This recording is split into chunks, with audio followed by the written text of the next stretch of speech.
이번 강의는 명제를 증명하는 방법에 대해서 공부해 보도록 하겠습니다. 자, 명제를 증명하는 방법에는요, 크게 두 가지가 있습니다. 자, 시킨 대로 그대로 우리가 증명을 해주는 직접 증명법이 있고요. 그 다음에 이 주어진 명제를 조금 돌려서 반드시 참일 수밖에 없게 증명해주는 간접 증명법이라는 게 있습니다. 자, 직접 증명법에는요, 우리가 기본적으로 참이 이미 이렇게 확실하게 증명이 되어진 정의라던가 정리를 이용해서 많이 증명을 하고요. 간접 증명법에는 크게 두 가지가 있는데, 하나는 대우를 이용한 방법이고 두 번째는 귀류법이라는 방법이 있습니다. 자, 참고로 이 정의와 정리를 조금 비교를 해드리면요, 정의라는 거는 그 용어의 뜻을 명확하게 우리가 그렇게 하자라고 정한 거기 때문에 절대 거짓이 있을 수가 없어요. 그쵸? 마치 사람 이름처럼 너는 누구라고 부르기로 하자, 너는 누구라고 부르기로 하자, 이건 그냥 그대로 우리가 받아들이는 거예요. 그죠? 자, 그렇게 정의를 딱 정하다 보면 그 정의되어진 상황에서 그러다 보니 이렇게 되네, 이렇게도 되네, 저렇게도 되네, 요렇게도 되네 라는 여러가지 성질들이 나오게 됩니다. 그 성질을 우리가 정리라고 불리는 거예요. 그러니까 수학에서는 정리라는 건 정의로부터 출발하기 때문에, 그러니까 선생님들이 계속 정의를 반드시 꼭 정확하게 외워라 라고 강조하는 이유가 다 여기에 있는 겁니다. 자, 어찌됐든 저찌됐든 이 정의나 정리는요, 이미 참이라고 밝혀진 명제들이기 때문에 우리가 얘네들을 계속 사용해서 증명해 줄 수가 있어요. 근데 이 간접 증명법이라는 건요, 방향 자체가 조금 다릅니다. 자, 첫 번째 이 대우법은요, 짐작이 됩니다. 명제와 항상 이 참 거짓을 함께 하죠. 그래서 대우를 가지고 증명했을 때 그것이 참이면 이 명제도 참입니다 라고 우리가 얘기해도 괜찮다라는 거예요. 자, 두 번째 이 귀류법이라는 거는 좀 생소할 수도 있는데 요런 구조를 갖고 있는 흐름입니다. 자, 처음에 P이면 Q이다 라는 요런 명제가 있어요. 자, 근데 내가 이걸 증명하려고 봤더니 조금 난해해요. 그래서 결론을 부정해 봤어요. 자, 요렇게 결론을 부정해 봤습니다. 그 부정이 되어진 요 명제를요, 참이다라고 일단 가정을 하고 출발을 해봅니다. 이게 참이다라고 믿고 출발을 해요. 그렇게 쭉쭉쭉 우리가 증명을 해 봤더니 그 과정 안에 아이고 이런 모순이 발견됩니다. 그 모순이 있다는 얘기는 얘가 절대 참이 될 수 없다는 얘기가 되는 거겠죠?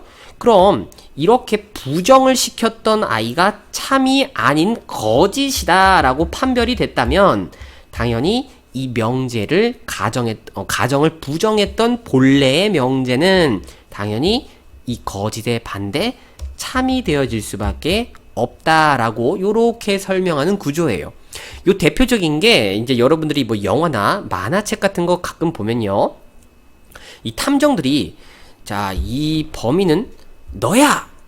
하고서 왜 내가 범인이야? 라고 하면 너가 만일 범인이 아니라면, 자, 이렇게 부정을 한 거예요. 그죠?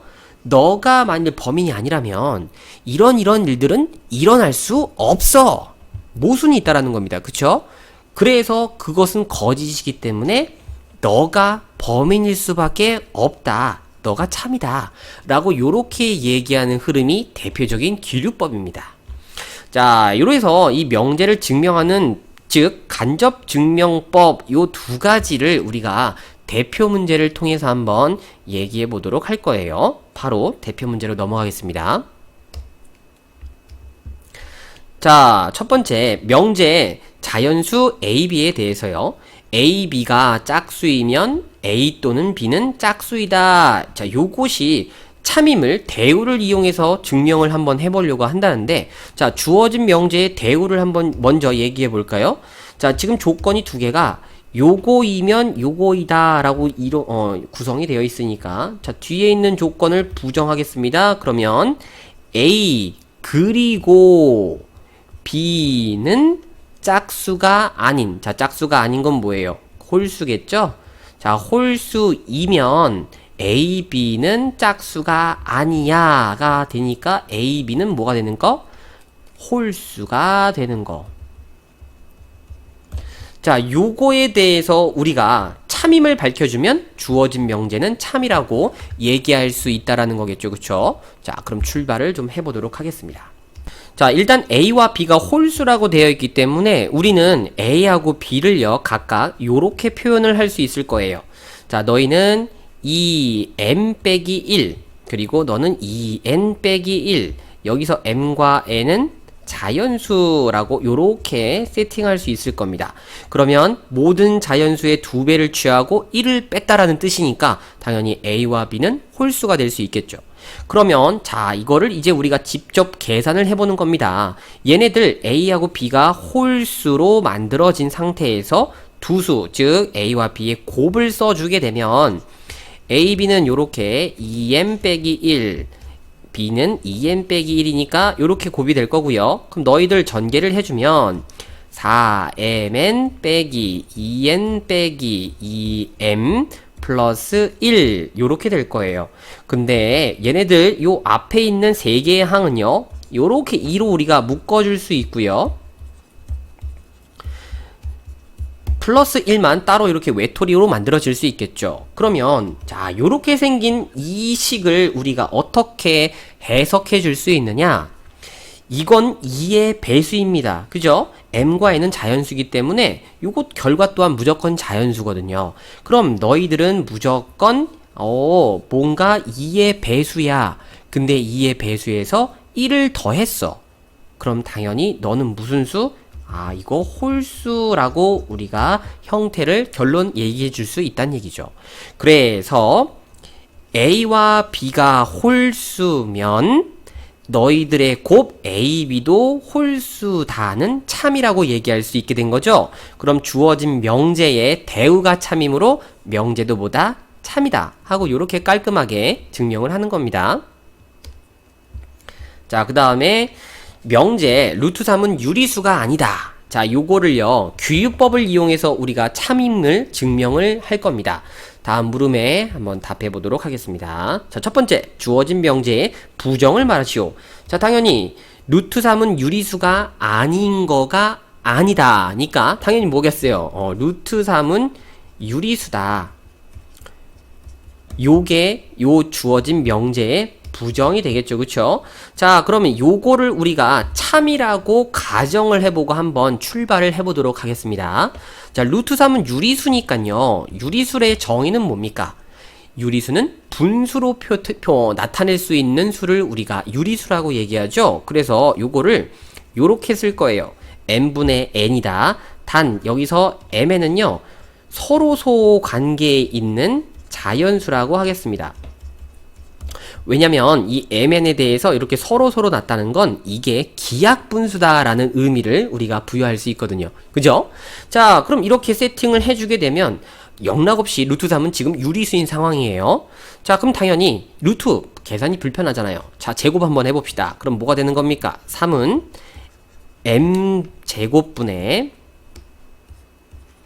n제곱이 만들어지고요. 자, 이렇게 넘어가면 결국 n제곱은요 3m제곱이다 라고 쓸 수 있어요. 그럼 여기서 의미하는 게 뭐냐면요, n제곱은 3 곱하기 얼마라는 뜻이므로 당연히 너가 3의 배수라는 뜻이에요. 자, 요거 됐죠? 자, 근데 여기서 하나만 더 파고 들어갈 건데, n제곱이 3의 배수가 되면요, 과연 이 n은 얼마일까를 생각을 해봐야 할 필요가 있습니다. 자, 우리가 3의 배수라는 수로 또 이 자연수를 분류했기 때문에 이 n을요, 크게 또 3개로 분류를 해서 생각을 해볼 거예요. n이 첫 번째 어떤 자연수의 3배에서 요렇게 1이 더해진 수, 이 수는 3으로 나누었을 때 나머지가 1이란 뜻이죠. 그쵸? 그 다음 두 번째 3에서 나눴을 때 나머지가 2인 수, 그 다음 마지막으로 3의 진짜 배수. 하고 요렇게 세 가지 형태로 분류를 해주면 이 n이 될 수 있는 모든 자연수를 우리가 분류할 수 있게 되죠. 그러면 자 이거 가지고 한번 여러분 생각을 해보십시오. 제곱을 시켰을 때, 즉 이걸 다 제곱했을 때요, 3의 배수가 될 수 있는 형태는 이 친구밖에 없습니다. 그죠? 요 애들은 다 제곱을 해도 얘들 1이 남기 때문에 3의 배수가 될 수 없어요. 그래서 결론은 이 얘기는 또 n은 3의 배수구나 라고 요렇게 또 얘기가 가능합니다. 자, 그러면 n이 3의 배수기 때문에 우리가 다시 이 n을 또 세팅을 어떻게 할 수 있냐면, 뭔가 k라는 자연수에 3을 곱한 요런 형태가 올 수 있다고 얘기할 수 있겠죠. 자, 이렇게 세팅하면 그죠? n이 3의 배수인 거니까요. 자, 지금 요렇게 흐름을 따라오십시오. 따라왔습니다. 자, 그러면 우리가 n이 3k라고 다시 표현이 됐기 때문에요, 요거를 당연히 여기에 대입해도 뭐 문제 될 건 없어요. 그죠? 자, 그럼 대입을 해보면요, n 대신에 3k가 들어갑니다. 3k의 제곱은 3m 제곱이 되고요. 자, 9k 제곱이 3m 제곱이라서 양변 3으로 또 우리가 약분까지 친절히 해주면 3k 제곱은 m 제곱이다 라고 이렇게 결론이 나와요. 그럼 이 뜻이 또 무슨 뜻이냐면, 자, m 제곱 입장에서 봤을 때 3 곱하기 뭐죠? 그러니까 m 제곱은 뭐가 되는 겁니까? 아, 3의 배수가 되겠군 이라고 얘기할 수 있죠. 자, 근데 우리가 앞서서 뭔 자연수의 제곱이 3의 배수라면 그 자연수는 3의 배수다 라는 거를 봤죠? 그럼 여기서도 똑같이 뭐가 되는 겁니까? 아, m도 뭐였구나, 3의 배수였구나 라고 결론을 내릴 수가 있습니다. 자, 근데 잠깐 뭔가 이상합니다. 분명히 우리가 이 흐름의 출발이요, 전제가 m과 n이 서로소인 자연수, 그래서 이걸 기하분수라고 생각하고 출발을 했거든요. 자, 분명히 그렇게 출발을 했는데도 불구하고 결론은 어떻게 나왔습니까? m은 3의 배수, m은 3의 배수, 둘 다 3의 배수가 돼버렸어요. 그렇다는 얘기는 이 수는 절대 기하분수가 될 수 없다라는 얘기가 되는 겁니다. 즉 서로소가 아니라는 뜻이에요. 즉 이 증명 과정의 흐름에는 뭐가 생겨버렸습니까? 모순이 생겼다는 겁니다. 그래서 결론은 루트 3은 유리수가 될 수가 없다라는 거를 우리가 증명을 한 거예요. 그래서 유리수가 아닌 수를 우리가 무슨 수라고 하죠? 그쵸, 무리수죠, 무리수. 그래서 사실 이 명제는 루트 3이 무리수임을 증명하는 증명 과정이었습니다. 자, 이렇게 우리가 감접 증명법 중에서도 대표적인 대우법과 규류법 요 두 가지에 대한 대표 문제들을 살펴봤는데요.